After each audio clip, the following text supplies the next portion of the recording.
Hi friends, எல்லோரும் எப்படி இருக்கீங்க? நல்லா இருப்பீங்கன்னு நினைக்கிறேன். ஸோ இன்றைக்கி நான் வந்து ஒரு முக்கியமான விஷயம் பற்றி பேச போகிறேன். அதுக்கு முன்னாடி ஜென்ரலாக சொல்ல வேண்டியதெல்லாம் சொல்லிடுறேன். என்ன அப்படின்னு பார்த்தீங்கன்னா, எங்கள் வீடுன்னா இங்கே நாகர்கோயிலில் அத்தை வீட்டில் வந்து காலையில் என்ன சாப்பிட்டோம் அப்படின்னா இட்லி, அப்புறம் என்ன சாப்பிட்டோம், வெங்காய சட்னி வச்சு இட்லி சாப்பிட்டாச்சு. அதுக்கப்புறமா மதியானத்துக்கு வந்து பார்த்திங்கன்னா கீரை தெரியுதா, இது வந்து என்ன கீரை, அரைக்கீரை. அரைக்கீரை வந்து ரெடி பண்ணி வச்சுருக்கு மதியானத்துக்கு. அப்புறமா குழம்புக்கு வந்து பார்த்திங்கன்னா உருளைக்கிழங்கு சிக்கன் போட்டு குழம்பு சாப்பாடு, அவ்வளோதான் மதியானம். ஓகேவா? நாளைக்கு நான் வந்து எங்கள் ஊருக்கு கிளம்பிடுவேன், வேலூருக்கு. ஸோ இன்றைக்கி ஒரு நாள் தான் நம்ம ஜாலியாக ஃப்ரீயாக இருக்க முடியும். அதுக்கப்புறம் அங்கே போய்ட்டா நிறைய வேலைகள் எல்லாம் இருக்கும், பார்க்கணும். ஓகே, பார்த்துக்கலாம். ஸோ இப்போ என்ன அப்படின்னா, இவ்வளோ தானே சாப்பிட்டாச்சா, சாப்பாடு விஷயம் சொல்லியாச்சா. அதுக்கப்புறம் என்ன விஷயம் அப்படின்னா, நேற்றுலேருந்து இந்த ஊரில் வந்து நல்லா மழை, கிளைமேட் வந்து அப்படியே சேஞ்ச் ஆகிடுச்சு. நான் அன்றைக்கி வந்த அன்றைக்கி இருந்ததுக்கும் இப்போ இருக்கிற கிளைமேட்டுக்கும் நல்ல டிஃப்ரென்ஸ். எப்படின்னா, நான் மட்டும்தான் இருக்கேன், அத்தை வந்து வெளியே போயிருக்காங்க. ஸோ அதனால தான் பார்த்தேன். என்ன சொன்ன வந்து வெயில் ரொம்ப அதிகமாக இருக்குதுன்னு ரொம்ப ஃபீல் பண்ணேன்னா, ஸோ நேற்றுலேருந்து நல்லா மழை பெஞ்சு கிளைமேட்டு அழகாக சூப்பராக கூலிங்காக மாறிடுச்சு. ஓகே, ஸோ இப்போ நான் சொல்ல போகிற விஷயம் வந்து முக்கியமான விஷயம் என்ன அப்படின்னு பார்த்தீங்கன்னா, இப்போ வந்து 10th 12th exam முடிச்சிருப்பீங்க. Result April மேல வந்துடும்ல. ஸோ உங்களுக்காக தான் நான் வந்து இது எப்படி சொல்கிறது, ஒரு ஸ்டோரி மூலமாக ஒரு என்ன சொல்கிறது, ஒரு கருத்து, ஓகேவா, ஒரு ஸ்டோரி மூலமாக ஒரு வாழ்க்கைக்கு தேவையான ஒரு இம்பார்ட்டண்ட் ஒரு கருத்து சொல்கிறேன். பெரிய பிள்ளைங்களுக்கு எப்படின்னா, இப்போ இருக்கிற பிள்ளைங்கள்லாம் ரொம்ப ஒரு விஷயம் கிடைக்கல அப்படின்னா அவ்வளோதான், எல்லாமே முடிஞ்சு போச்சு அப்படின்னு நினைக்கிறாங்களே. ஸோ அந்த மாதிரி இருக்கக்கூடாது அப்படின்னு சொல்கிற மாதிரி ஒரு கருத்து, ஓகேவா. நான் அது வந்து ஒரு கதை மூலமாக சொல்கிறேன். கொஞ்சம் ஒரு லென்த்தாக தான் போகும், ஆனால் இது எப்படி சொல்கிறதுன்னு எனக்கு தெரியல. ஸோ நான் அதனால் சொல்கிறேன், நீங்கள் கேட்டுக்கோங்க. வீடியோ மட்டும் ஸ்கிப் பண்ணி பார்க்காதீங்க. இது என்ன எப்பவும் சொல்கிறதுன்னு அப்படின்னு நினச்சிடாதீங்க. இதில் டிஃப்ரெண்ட்டாக ஒரு விஷயம் சொல்லியிருக்கேன். ஸோ அதனால் ஸ்கிப் பண்ணாமல் வீடியோ பாருங்கள். அப்புறம் லைக் பண்ணுங்கள், ஷேர் பண்ணுங்கள், சப்ஸ்கிரைப் பண்ணுங்கள். உங்கள் சப்போர்ட்டுக்கு ரொம்ப ரொம்ப தேங்க்ஸ். ஏன்னா நான் வந்து சில டைம் வந்து ஒழுங்காக வீடியோ போடுற, சில டைம் போட மாட்டேங்கிறல்ல. ஆனாலும் நீங்கள் வந்து அன்சப்ஸ்கிரைப் பண்ணாமல் அப்படி வெயிட் பண்ணி எனக்காக பார்த்துட்ருக்கீங்க. அதுக்காகலாம் ரொம்ப தேங்க்ஸ். ஓகே, இப்போ நம்ம வந்து நான் சொல்ல ஆரம்பிக்குவா. ஃபஸ்ட்டு எக்ஸாம்லாம் வந்து நல்லா எழுதிருப்பீங்கன்னு நினைக்கிறேன். நல்லா எழுதலைனாலும் பரவாயில்ல, கவலைப்படாதீங்க. உங்களுக்கு வந்து ஒரு செகண்ட் சான்ஸ் இருக்குது. ஜூன் மந்த் ரீ எக்ஸாம் இருக்கும்னு நினைக்கிறேன், இல்லை 12th. ஓகே, ஸோ நம்ம ஒரு ஸ்டோரிக்குள்ளே போயிடலாம்.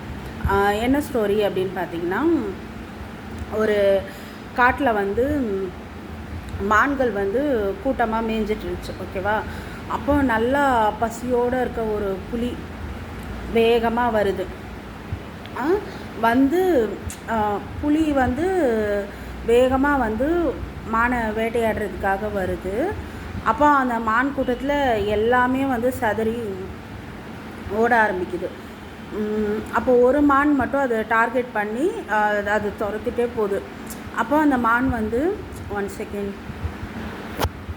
ஒன்றும் இல்லை, த்ரோட் ட்ரை ஆகுது, இருமல் வந்துச்சா, அதனால தான் தண்ணி குடித்தேன். ஸோ ஒரு மானை மட்டும், கதையோட கண்டினியூவேஷன், ஓகேவா, ஒரு மானை மட்டும் டார்கெட் பண்ணி துரத்திட்டே போகுது.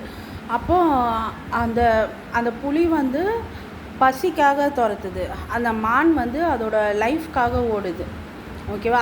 அது எப்படியாவது அதோட லைஃப்பை காப்பாற்றிக்கணும் அந்த புலிக்கிட்டேருந்து அப்படின்ட்டு சொல்லி மான் வந்து அதோட லைஃப்பை காப்பாற்றிக்கிறதுக்காக ஓடுது. புலி வந்து பசிக்காக ஓடுது. அந்த எப்படி சொல்கிறது, ஒரு ஒரு ஒரு 3 மணி நேரம் ஒரு சந்தோஷம், ஓகேவா, அந்த மாதிரி ஒரு பசிக்காக அது ஓடுது. அப்போது அந்த மான் வந்து தலை தெறிக்க ஓடி போய் மறைஞ்சே போச்சு, அப்படி தப்பிச்சிருச்சு. அப்போது புலிக்கு வந்து இரை கிடைக்கல. அது என்ன பண்ணுது அப்படின்னா, சரி அப்படின்னு சொல்லிட்டு இரை இல்லை, நம்ம இனி எப்படி அப்படி யோசிக்காமல் வெயிட் பண்ணுது. இன்னும் ஒரு 3 மணி நேரம் வெயிட் பண்ணி அடுத்த மான் கூட்டம் வரும், இல்லை அடுத்து அதுக்கு வேறு ஏதாவது இரை கிடைக்கும்ல, ஸோ அதை வந்து அது வேட்டையாடலாம் அப்படின்னு சொல்லி அது வந்து ஒரு 3 மணி நேரம் வெயிட் பண்ணுது. ஸோ அந்த மாதிரி தான் இப்போது நம்ம எல்லாருமே நம்ம ஒவ்வொருத்தரும் ஒவ்வொரு லைனில் வந்து நம்ம ட்ராவல் ஆகிட்ருக்கோம். இல்லை நம்ம லைஃப் வந்து ஒவ்வொரு லைனில் ஒவ்வொரு மாதிரி நம்ம எல்லாருக்குமே வாழ்க்கை வந்து போயிட்டுருக்கு. ஸோ இதில் வந்து இவங்க முன்னாடி போயிட்டாங்க, அவங்க பின்னாடி வந்துட்டாங்க, நம்ம இன்னும் எதுவுமே அச்சீவ் பண்ணல, அப்படி கிடையாது. அவங்கவுங்க லைஃப் ஒவ்வொரு விதத்தில் போகும். ஸோ அதுக்கேற்ற மாதிரி தான் நம்ம மூவ் ஆன் ஆகி போயிட்டே இருக்க முடியும். அதே மாதிரி ஒரு விஷயம் கிடைக்கல அப்படின்றதுக்காக இந்த புலி வந்து நல்லா துரத்திட்டு போச்சு இல்லை, ஆனால் அதுக்கு வந்து மான் மாட்டவே இல்லை. அப்போது அது உடனே வந்து அது அவ்வளோதான் லைஃபே போச்சு அப்படின்ற மாதிரி அது ஃபீல் ஆகாமல் அடுத்த இறைக்காக அது வந்து வெயிட் பண்ணுச்சு. ஸோ அந்த மாதிரி தான் நம்ம கூட லைஃப்பில் நம்ம ஆசைப்பட்ட ஒரு விஷயம் கிடைக்கல அப்படின்னா நம்ம முயற்சியை வந்து விட்டுறக்கூடாது, முயற்சி பண்ணிகிட்டே இருக்கணும். ஸோ இப்போ புலி வந்து ஓடிச்சு பயங்கரமாக, அது இறைக்காக துரத்திட்டு ஓடிச்சு, ஆனால் சாப்பாடு கிடைக்கல. ஆனால் அதுக்காக அது முயற்சி பண்ணாமல் விட்டுடல, அதோட முயற்சி அது தொடர்ந்து பண்ணுச்சு, அது வெயிட் பண்ணுச்சு முக்கியமாக. ஸோ அந்த மாதிரி நம்ம வந்து பொறுமையாக வெயிட் பண்ணோன்னா, முயற்சி பண்ணிகிட்டே இருந்தோன்னா நம்மளுக்கு என்ன கிடைக்கணும்னு இருக்கோ அதை வந்து நம்ம லைஃப்பில் அச்சீவ் பண்ணுவோம். ஸோ இதுதான் இந்த ஸ்டோரியோட லெசன், ஓகேவா. ஸோ ஒரு தடவை ட்ரை பண்ணிவிட்டு நம்மளுக்கு கிடைக்கல அப்படின்றதுக்காக நம்ம அதை விட்டுறக்கூடாது, மனசு உடஞ்சிடக்கூடாது. அகைன் அண்ட் அகைன் ட்ரை பண்ணணும், அந்த டைமுக்காக வெயிட் பண்ணணும். மேபி அது 3 ஹவர்ஸாக இருக்கலாம், 3 மந்த்ஸாக இருக்கலாம், 3 இயர்ஸாக இருக்கலாம், வாட் எவர் இட் இஸ், எதுவாக வேணால் இருக்கலாம். ஆனால் நம்ம அதுக்காக வெயிட் பண்ணணும். ஆனால் முயற்சி விடாமல் திரும்ப திரும்ப ட்ரை பண்ணிகிட்டே இருக்கணும். ஸோ நம்ம ஆசைப்பட்டது கிடைக்கலன்ட்டு தப்பான டிசிஷன் மட்டும் போயிடக்கூடாது. ஸோ இதுதான் இந்த ஸ்டோரி. இந்த கருத்து உங்களுக்கு புரிஞ்சிருக்கோன்னு நினைக்கிறேன். இது நான் வந்து ஒரு கதை மூலமாக சொல்லியிருக்கேன். உங்களோட ரிசல்ட் என்னவாக வேணால் இருக்கட்டும், பாசிட்டிவாக இருக்கட்டும், நெகட்டிவாக இருக்கட்டும், பிரேவாக போல்டாக அதை வந்து ஃபேஸ் பண்ணுங்கள். மனசு உடஞ்சிடாதீங்க. லைஃப்பில் இதுதான் நம்ம நம்ம லைஃப்பை நிர்ணயிக்க போகிறது வந்து இந்த மார்க் தான் அப்படின்ற மாதிரி வந்து ரொம்ப ஸ்ட்ரெஸ் எடுத்துக்காதீங்க. வேறு டேலண்ட்டும் இருக்கும்ல, ஸோ அதை டெவலப் பண்ணுங்கள். ஹாப்பியாக லைஃப்பை கொண்டு போங்க. ஸோ பிள்ளைங்களா எப்போவுமே தப்பான முடிவு மட்டும் போகாதீங்க. நம்ம லைஃப்பில் நம்மளுக்கு நிறைய சான்ஸ் கிடைக்கும், நம்ம லைஃப்பை நம்ம நல்லா அமைச்சிக்க முடியும், ஓகேவா. பி பாசிட்டிவ், சேஃபாக இருங்க. இந்த சம்மருக்கு ஹெல்த்தை பார்த்துக்கோங்க. நல்லா வாட்டர் கண்டென்ட் இருக்க ஃப்ரூட்ஸ் வெஜிடபிள்ஸ்லாம் சாப்பிடுங்க. நல்லா தண்ணி குடிங்க. வெயிலுக்கு ரொம்ப வெளியே போகாதீங்க. ஓகே, பாய். ஸ்டோரி எப்படி இருக்குன்னு சொல்லுங்கள்.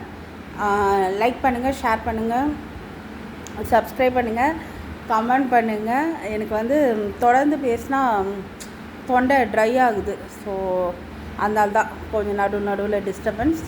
ஓகே, பார்த்துக்கலாம். ஸோ வேறு என்ன சொல்கிறது, ஸ்டோரி பிடிச்சிருக்கா சொல்லுங்கள். இந்த மாதிரி ஏதாவது ஸ்டோரி சொல்லி நம்ம கருத்து சொல்லலாம். பாய்.